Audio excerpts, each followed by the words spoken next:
தந்தை மகன் தூய ஆவியாரின் பெயராலே ஆமென். நம் ஆண்டவராகிய இயேசு கிறிஸ்துவின் அருளும் கடவுளின் அன்பும் தூய ஆவியாரின் நட்புறவும் உங்கள் அனைவரோடும் இருப்பதாக. ஆன்மாவோடும் இருப்பதாக.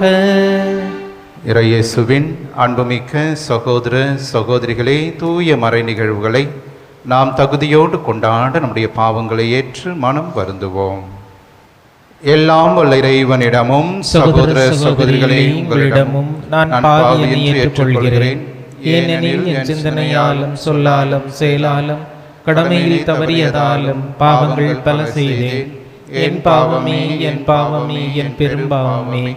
ஆகையால் எப்பொழுதும் கன்னியான புனித மரியாவையும் வானதூதர் புனிதர் அனைவரையும் சகோதர சகோதரிகளே உங்களையும் நாம் இறைவனாகிய ஆண்டவரிடம் எனக்காக வேண்டிக் கொள்ள மன்றாடுகிறேன்.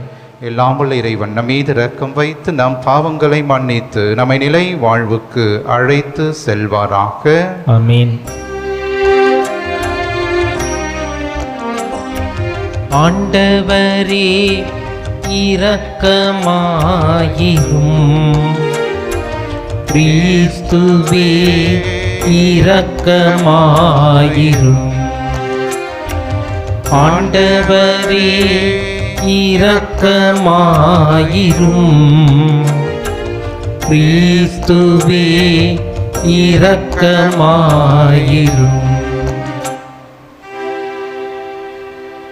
மன்றாடுவோமாக. ஆண்டவரே, உம் தூய ஆவியார் தமது ஆற்றலால் அருள் வாழ்வுக்கான உம் கொடைகளை எம்முள் பொழிய உம்மை வேண்டுகின்றோம். அதனால் உமக்கு உகந்த நன்மனதை அவர் எங்களுக்கு தந்து நாங்கள் உமது திருவுள்ளத்தை நிறைவேற்ற செய்வாராக. உம்மோடு தூய ஆவியாரின் ஒன்றைப்பில் இறைவனா என்றென்றும் வாழ்ந்து ஆட்சி செய்கின்றவர் வழியாக உம்மை மன்றாடுகின்றோம். ஆமென். முதல் வாசகம். ரோமையிலும் நீர் சான்று பகர வேண்டும். திருத்தூதர் பணிகள் நூலிலிருந்து வாசகம். அதிகாரம் 22, இறைவார்த்தைகள் 30, 23, 6-11 முடிய. திருத்தூதர் பணிகள் நூலிருந்து வாசகம். அந்நாள்களில் யூதர்கள் பவுல் மீது என்ன குற்றம் சுமத்துகிறார்கள் என்பதை உறுதியாக அறிய ஆயிரத்தவர் தலைவர் விரும்பினார். எனவே மறுநாள் தலைமை குருக்களும் தலைமை சங்கத்தினர் அனைவரும் கூடி வருமாறு அவர் ஆணை பிறப்பித்து பவுலை சிறையிலிருந்து கொண்டு வந்து அவர்கள் முன் நிறுத்தினார். அவர்கள் ஒரு பகுதியினர் சதுசேயர் என்றும் மறுபகுதியினர் பரிசேயர் என்றும் பவுல் அறிந்து, சகோதரரே, நான் ஒரு பரிசேயன், பரிசேய மரபில் பிறந்தவன். இறந்தோர் உயிர்த்தெழுவர் என்னும் எதிர்நோக்கின் பொருட்டு விசாரிக்கப்படுகிறேன் என்று தலைவர் சங்கத்தின் முன் உரத்த குரலில் கூறினார். அவர் இப்படி சொன்னபோது பரிசேயருக்கும் சதுசேயருக்கும் இடையே வாக்குவாதம் எழுந்தது. எனவே அங்கு திரண்டிருந்தோர் இரண்டாக பிரிந்தனர். சதுசேய பிரிவினர் வானதூதர், உயிர்த்தெழுதல், ஆவிகள் ஆகியனவும் இல்லை என்று கூறி வந்தனர். பரிசேயர் இவை அனைத்தும் உண்டென ஏற்றுக்கொண்டனர். அங்கு பெருங்கூச்சல் எழுந்தது. பரிசேய பிரிவினை சேர்ந்த மறைநூல் அறிஞருள் சிலர் எழுந்து, இவரிடம் தவறொன்றையும் காணோமே, வானதூதர் ஒருவரோ ஓர் ஆவியோ இவரோடு பேசியிருக்கலாம் அல்லவா என வாதாடினர். வாக்குவாதம் முற்றவே அவர்கள் பவுலை பீத்தெறிந்து விடுவர் என ஆயிரத்தவர் தலைவர் அஞ்சி படை வீரரை வர சொல்லி அவரை அவர்கள் நடுவிலிருந்து பிடித்து கோட்டைக்கு கூட்டிக் கொண்டு செல்லுமாறு ஆணை பிறப்பித்தார். மறுநாள் இரவு ஆண்டவர் அவர் அருகில் நின்று, துணிவோடிரும், எருசலேமில் என்னை பற்றி சான்று பகர்ந்தது போல ரோமையிலும் நீர் சான்று பகர வேண்டும் என்றார். இது ஆண்டவர் வழங்கும் அருள்வாக்கு. இறைவனுக்கு நன்றி.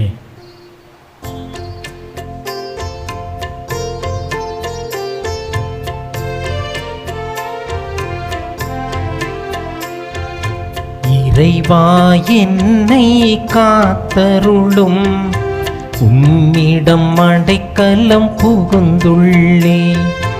இறைவா என்னை காத்தருளும், உம்மிடம் அடைக்கலம் புகுந்துள்ளே. ஆண்டவர் தாமே என் உரிமை சொத்து, அவரே என் கிண்ணம், எனக்குரிய பங்கை காப்பவரும் அவரே. எனக்கு அறிவுரை வழங்கும் ஆண்டவரை போற்றுகின்றேன். இரவில் கூட என் மனச்சான்று என்னை எச்சரிக்கின்றது. ஆண்டவரை எப்பொழுதும் என் கண் முன்னே வைத்துள்ளேன். அவர் என் பலப்பக்கம் உள்ளார், எனவே நான் அசைவுறேன்.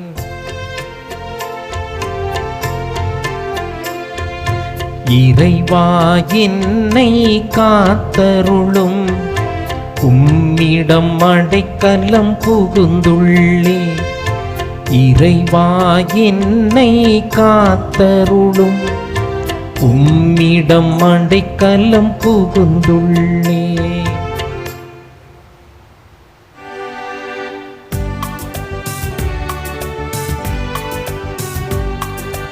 அல்லேலூயா அல்லேலூயா அல்லேலூயா அல்லேலூயா அல்லேலூயா அல்லேலூயா அல்லேலூயா அல்லேலூயா.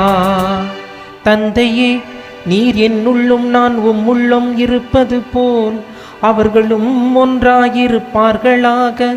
இதனால் நீரே என்னை அனுப்பினீர் என்று உலகம் நம்பும் என்கிறார் ஆண்டவர். அல்லேலூயா அல்லேலூயா அல்லேலூயா அல்லேலூயா. ஆண்டவர் உங்களோடு இருப்பாராக. உமான்மாவோடும் இருப்பாராக. புனித யோவான் எழுதிய தூய நற்செய்தியிலிருந்து வாசகம். ஆண்டவரே, மாட்சி உமக்கே. அதிகாரம் 17, இறை திருவார்த்தைகள் 20 26 முடிய.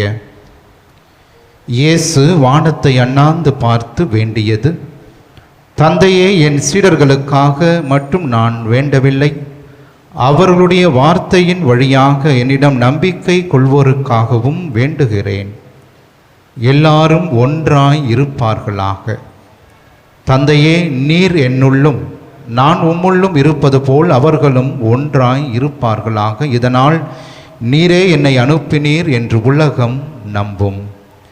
நாம் ஒன்றாய் இருப்பது போல் அவர்களும் ஒன்றாய் இருக்குமாறு நீர் எனக்கு அருளிய மாட்சியை நான் அவர்களுக்கு அளித்தேன். இவ்வாறு நான் அவர்களுள்ளும் நீர் என்னுள்ளும் இருப்பதால் அவர்களும் முழுமையாய் ஒன்றித்திருப்பார்களாக.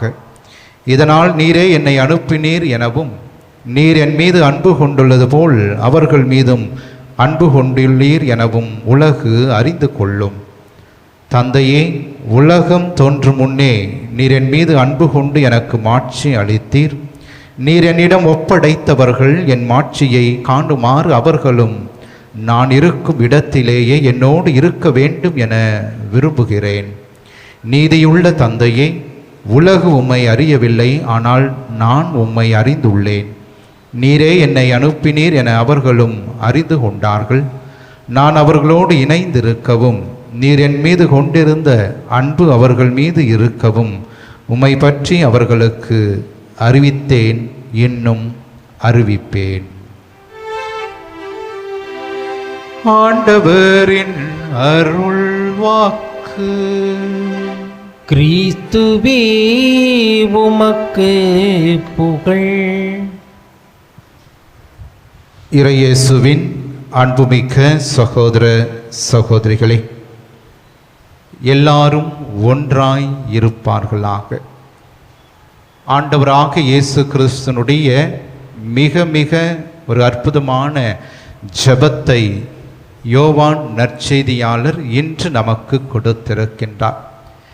இந்த ஜெபம் ஆண்டவருடைய சீடர்களுக்கு ஆக மட்டும் அவர் ஜெபிக்கவில்லை, மாறாக சீடர்கள் வழியாக இயேசுனுடைய வார்த்தையை யாரெல்லாம் நம்பிக்கையோடு ஏற்றுக்கொள்கிறார்களோ அவர்கள் ஒவ்வொருவருமே இந்த ஒற்றுமையும் ஒன்றிப்பையும் தங்களுடைய வாழ்க்கையிலே அவர்கள் பெற்றுக்கொள்ள வேண்டும் என்று ஆண்டவர் ஆவல் கொள்கிறார்.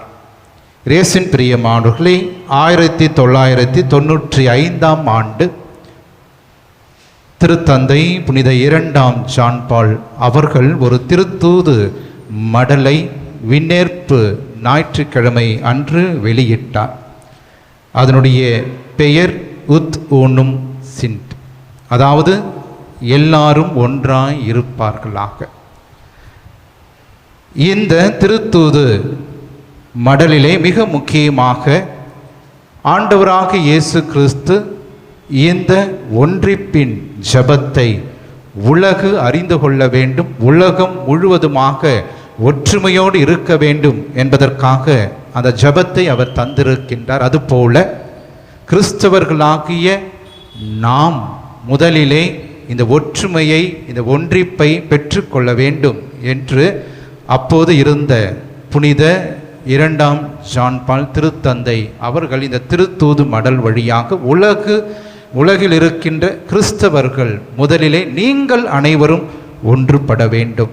கிறிஸ்தவர்கள் அனைவரும் ஒன்றுபட்டால்தான் உலகில் இருக்கின்ற அநீதிகளை எதிர்த்து நீங்கள் குரல் கொடுக்க முடியும். நீங்களே பிரிந்திருந்தால் நிச்சயமாக திரு அவையும் பிரிந்து காணப்படும் என்கின்ற உண்மையை அவர் வெளிப்படுத்துகின்றார். இயேசுவின் பிரியமானவர்களே, 16ஆம் நூற்றாண்டிலே வாழ்ந்தவர் புனித யோசபாத் ஆயராக இருந்தவர்.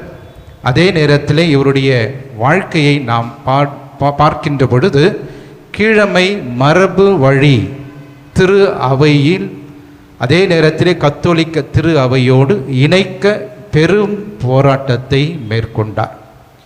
ஆகவே கிறிஸ்தவ திரு அவை அனைத்தும் ஒன்று சேர வேண்டும், அனைவரும் கிறிஸ்துவின் பெயராலும் கிறிஸ்துவினுடைய இறை வார்த்தையாலும் ஒன்றிணைய வேண்டும் என்று ஆவல் கொண்டார்.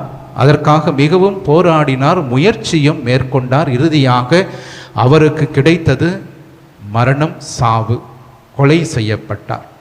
ஆகவே கிறிஸ்தவ ஒற்றுமைக்காக பாடுபட்ட அந்த யோசபாத் மிக முக்கியமாக இந்த கிறிஸ்தவ ஒன்றிப்பிற்கும் ஒற்றுமைக்கும் பாதுகாவலராக திரு அவையானது ஒவ்வொரு நாளும் அறிக்கையிடுகின்றது. இயேசுவின் பிரியமானவர்களே, திருத்தந்தை 11ஆம் பையஸ் இவ்வாறு இந்த வார்த்தைகளை சொல்லியிருக்கின்றார். அனைத்து கிறிஸ்தவர்களுக்கும் ஆண்டவர் இயேசு தருகின்ற அமைதி, ஒற்றுமை கத்தோலிக்க திரு அவையின் வழியாக மட்டுமே அருளப்படும்.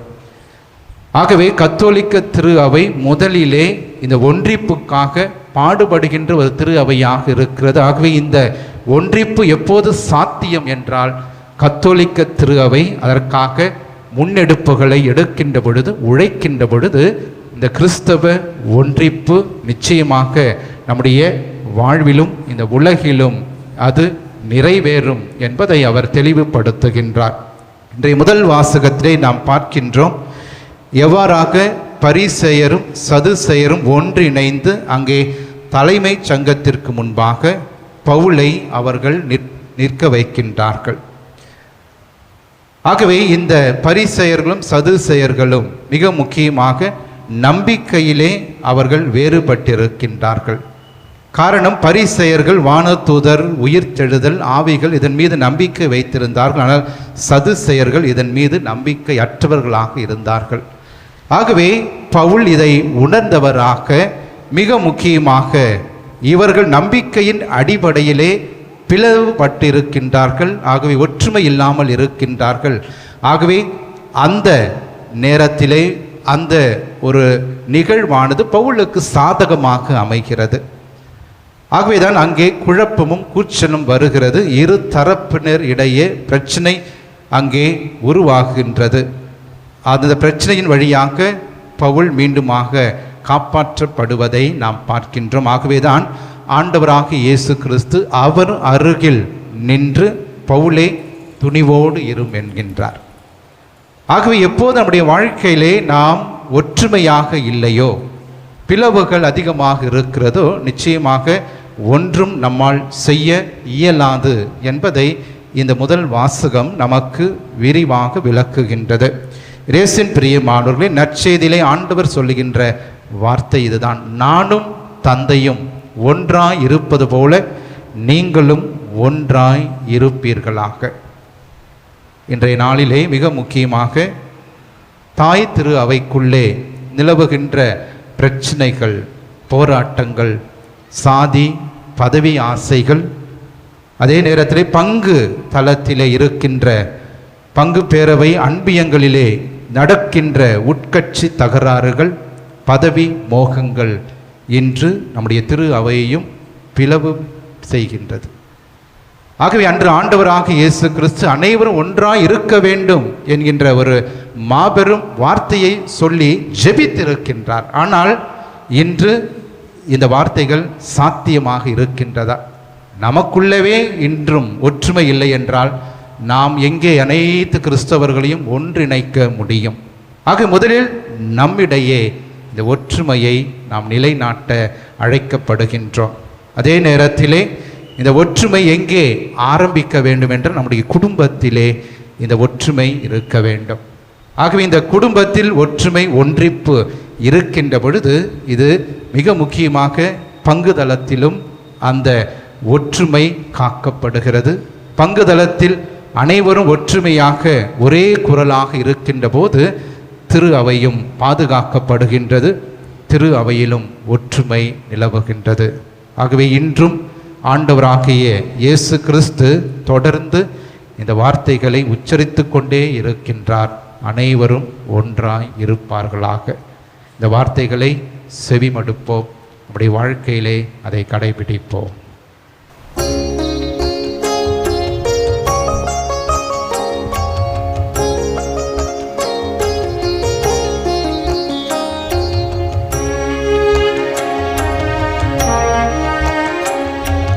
அன்போடு வந்தோ காணிக்கை தந்தோ கனிவோடு ஏற்பாய் ஆண்டவரே, உம்பலியோடு சேர்ப்பாய் தூயவனே. அன்போடு வந்தோ காணிக்கை தந்தோ கனிவோடு ஏற்பாய் ஆண்டவரே, உம்பலியோடு சேர்ப்பாய் தூயவனே.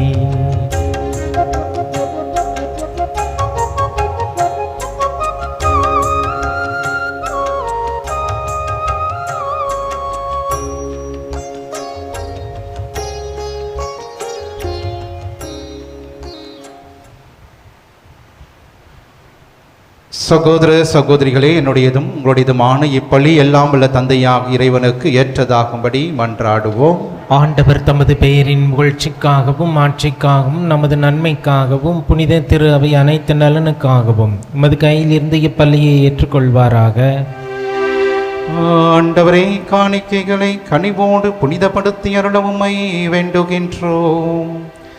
இந்த ஆன்மீக பலியின் காணிக்கையை ஏற்று எங்களை உமக்கு நிலையான கொடையாக மாற்றுவீராக. எங்கள் ஆண்டவராகிய கிறிஸ்து வழியாக உம்மை மன்றாடுகின்றோம். ஆமென். ஆண்டவர் உங்களோடு இருப்பாராக, ஆன்மாவோடும் இருப்பாராக. இதயங்களை மேலே எழுப்புங்கள். ஆண்டவரிடம் எழுப்பியுள்ளோம். நாம் இறைவனாகிய ஆண்டவருக்கு நன்றி கூறுவோம். அது தகுதியும் நீதியும் ஆனதே. ஆண்டவரே, தூயவரான தந்தையே, என்றுமுள்ள எல்லாம் உள்ள இறைவா, எங்கள் ஆண்டவராகிய கிறிஸ்து வழியாக என்னாலும் எவ்விடத்திலும் நாங்கள் உமக்கு நன்றி செலுத்துவது மெய்யாகவே தகுதியும் நீதியுமாகும், எங்கள் கடமையும் மீட்புக்குரிய செயலுமாகும். கிறிஸ்து உயிர்த்தெழுந்த பின் தம் சீடர் அனைவருக்கு வெளிப்படையாக தோன்றினார். தமது இறை இயல்பில் நாங்கள் பங்கு பெறும் பொருட்டு சீடர்கள் கண் முன்பாக விண்ணேற்றமானார். ஆகவே பாஸ்கா மகிழ்ச்சி பொங்கு அனைத்துலகின் மாந்தர் அனைவரும் அக்களிக்கின்றனர். அவ்வாறே ஆற்றல் மிக்கோரும் அதிகாரம் கொண்ட தூதர்களும் உமது மாட்சிமையை புகழ்ந்து முடிவின்றி சொல்வதாவது: தூயவர் தூயவர் தூயவர், வான்படைகளின் கடவுளாம் ஆண்டவர். விண்ணகமும் மண்ணகமும் உமது மாட்சியால் நிறைந்துள்ளன. உன்னதங்களிலே ஓசன்னா. ஆண்டவர் பேரால் வருகிறவர் ஆசி பெற்றவர். உன்னதங்களிலே ஓசன்னா. ஆண்டவரே, நிர்மையாகவே தூயவர், தூய்மை அனைத்திற்கும் ஊற்று. ஆகவே உம்முடைய ஆவியை பொழிந்து இக்காணிக்கைகளை தூய்மைப்படுத்த உம்மை வேண்டுகிறோம். இவ்வாறு எங்கள் ஆண்டவர் இயேசு கிறிஸ்துவின் உடலும் இரத்தமுமாக எங்களுக்கு இவை மாறுவனவாக. அவர் பாடுபட உளம் கனிந்து தம்மை கையளித்த போது அப்பத்தை எடுத்து நன்றி செலுத்தி அதை பிட்டு தம் சீடர்களுக்கு அளித்து கூறியதாவது: அனைவரும் இதிலிருந்து பெற்று உண்ணுங்கள், ஏனெனில் இது உங்களுக்காக கையளிக்கப்படும் என் உடல்.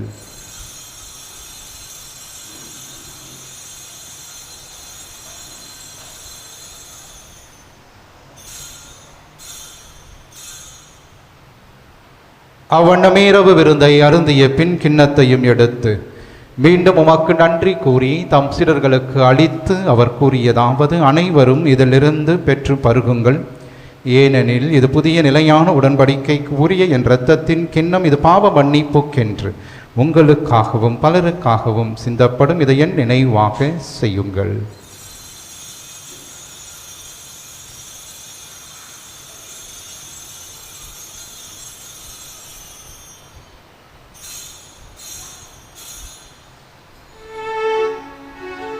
நம்பிக்கையின் மறை பொருள்.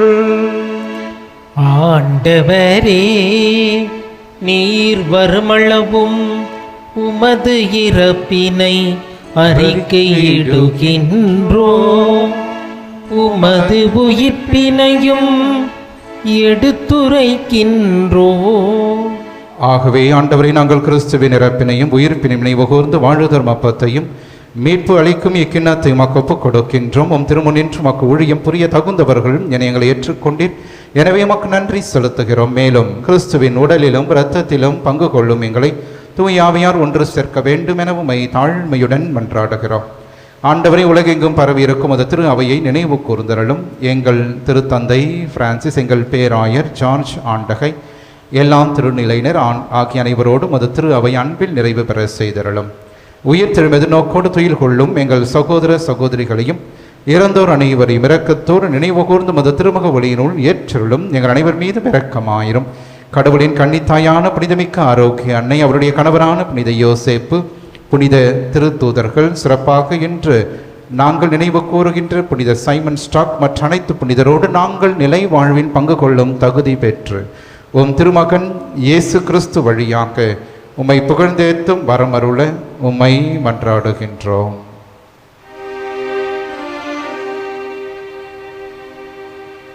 இவர் வழியாக இவரோடு இவரில் எல்லாம் வல்ல இறைவனாகிய தந்தையே, தூய ஆவியாரின் ஒன்றிப்பில் எல்லா புகழும் ஆட்சியும் என்றென்றும் உமக்கு உரியதே. ஆமென், ஆமென், ஆமென்.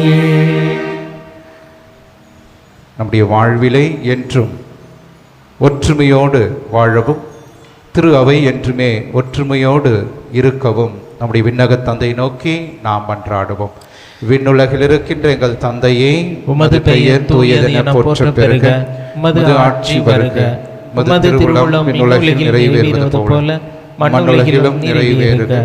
எங்கள் அன்றாட உணவை இன்று எங்களுக்கு தாரும். எங்களுக்கு எதிராக குற்றம் செய்வோரை நாங்கள் மன்னிப்பது போல எங்கள் குற்றங்களையும் மன்னியும். எங்களை சோதனைக்கு உட்படுத்தாதேயும், தீமையிலிருந்து எங்களை விடுவித்தருளும். ஆண்டவரே, தீமை அனைத்திலிருந்து எங்களை விடுவித்து எங்கள் வாழ்நாளில் அமைதியை கனிவோடு அருள உம்மை மன்றாடுகின்றோம். உமது இரக்கத்தின் உதவியால் நாங்கள் பாவத்திலிருந்து எப்போதும் விடுதலை பெற்று யாதொரு கலக்கமுமின்றி நலமாய் இருப்போமாக.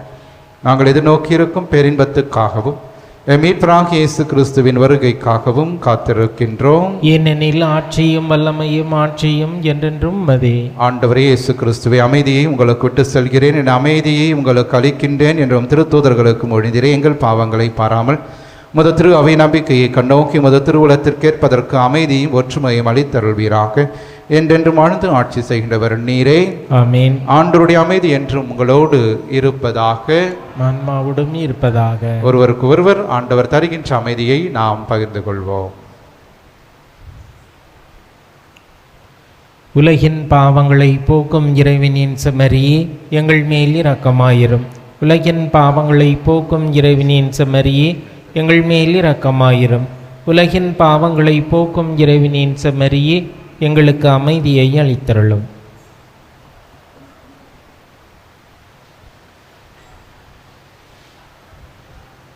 இதோ இறைவனின் செம்மறி, இவரே உலகின் பாவங்களை போக்குபவர். நம்முடைய அன்றாட குடும்ப வாழ்விலே நமக்கு எதிராக வருகின்ற எல்லா தீமைகள், துன்பங்கள், தீராத கடன் சுமைகள், உடல் உள்ளத்தை வாட்டுகின்ற நோய்கள், அலகையினால் வருகின்ற சோதனைகள், இவை அனைத்திலிருந்து நம்மை தினந்தோறும் காத்து வழிநடத்துகின்ற உயிருள்ள இயேசு கிறிஸ்து இவரே. இவருடைய திருவிருந்திற்கு அழைக்க பெற்ற நாம் அனைவருமே பேறு பெற்றோர். நீர் நிலத்தில் எழுந்தருளி வர நான் தகுதியற்றவன், ஆனால் ஒரு வார்த்தை மட்டும் சொல்லியருளும், எனது ஆன்மா நலமடையும். கிறிஸ்துவின் திருவுடல் திருரத்தம் நம்மை காத்து நிலை வாழ்வு நமக்கு அளிப்பதாக. ஆமென்.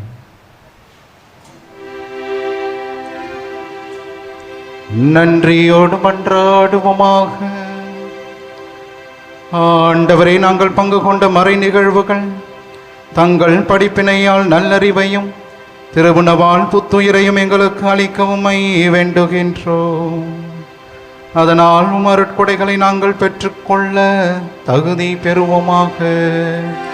எங்கள் ஆண்டவராகிய கிறிஸ்து வழியாக உம்மை மன்றாடுகின்றோம்.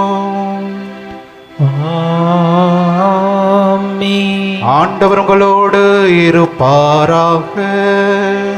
உமான்மாவோடும் இருப்பாராக. எல்லாம் இறைவன் தந்தை, மகன், தூய ஆவியார் என்றும் உங்களை ஆசீர்வதிப்பாராக.